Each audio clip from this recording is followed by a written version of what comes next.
So the question is, how does music function to me, and how does it do that? And I'm not going to record this on a device because I'm already recording it on a device. But ideally that would be the case for someone that had pulled this card from the tarot. So I'm going to go with the idea that the purpose of music is to effect consciousness, to change the consciousness of the listener. And I think there are a few ways that music does this. And part of that is how sound affects us.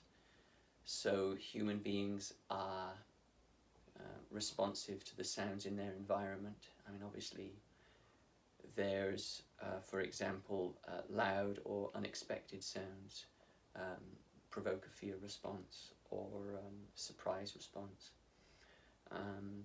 But also, you know, like a waterfall can be very soothing. So I do think that humans are fundamentally affected by sound.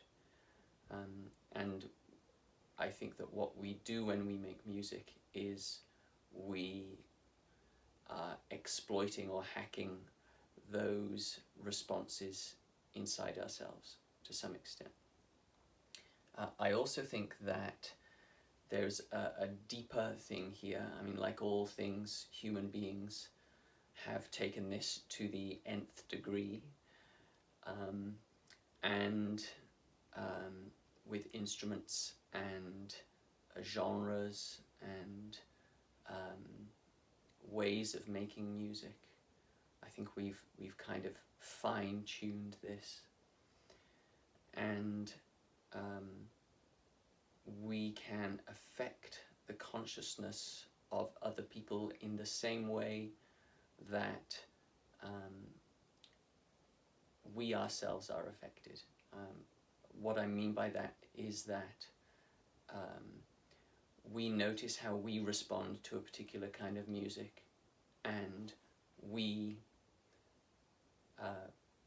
reproduce that or build on top of that with our own responses.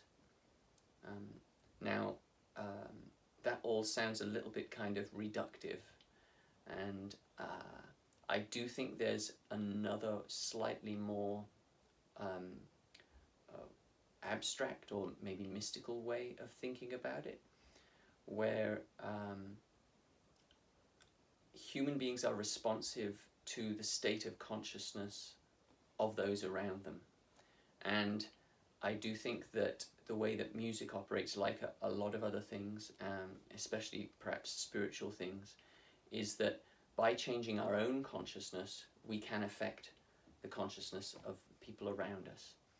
So I think another of the ways that we get into music, that we use music as well, is by changing how we feel. And that can be very personal and specific and seemingly more abstract than simply reproducing a genre or having immediate emotional responses to particular sounds. And so, for example, like Rage Against the Machine, there's a lot of anger in that music, and those guys, especially like the early albums, they're really feeling that rage. And I think that by putting themselves in that position, they allow, they create a situation where others can feel it as well, like a sympathetic kind of thing. And you know, you see this in, for example, like John Coltrane's late music, where he's very, very clearly going for something very expansive and consciousness expanding, consciousness exploring.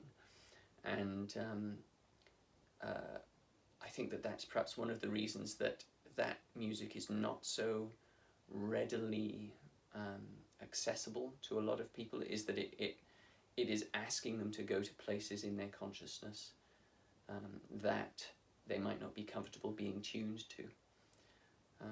Perhaps. It seems to me, though, that that is a reasonable, good explanation of how music works to me. And I guess that's it completed, because I think that that would probably be comprehensible to other people as well. Whether it is or not is another question, but there we go.